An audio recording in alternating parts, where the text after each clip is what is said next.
কৃষ্ণ প্ৰভু এয়া দিনবোৰ নেযাহে নোপোৱাই ঐ ল'ৰাটো বেমাৰ ইমান দিন হ'ল ডক্টৰক দেখুৱাই ভাগৰি গৈছো নাই ভাল নোহোৱাই হ'ল ইফালে চাকৰিও মোৰ শেষ পেঞ্চনৰ টকা কেইটা পাওঁ 900 টকা মাহত কেনেকে ঘৰ চলিম বাৰু এই কিবা নতুন পেঞ্চন আঁচনি এইখন আঁচনিৰ অধীনত ইমান দিন চাকৰি কৰিলো ভেঞ্চাৰ স্কুলত খাটিলো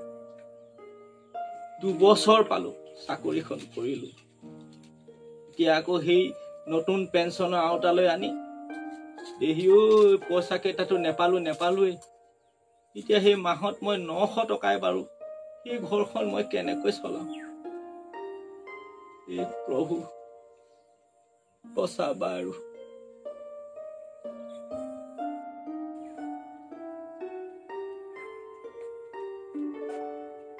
দেউতা বুৱাৰী কি হ'ল বজাৰলৈ যাব লাগিছে এই বজাৰলৈ যাবলৈ হ'লেই নে লগতে দৰৱ কেইটাও লৈ আহিব এখন চিলিপত লিখি এটা দৰৱ কেইটা শেষ হ'ল নেকি শেষে হ'ল এই সি কিবা কেইটামান খালে নে বাৰু খালে হ'ব জুমি যোৱা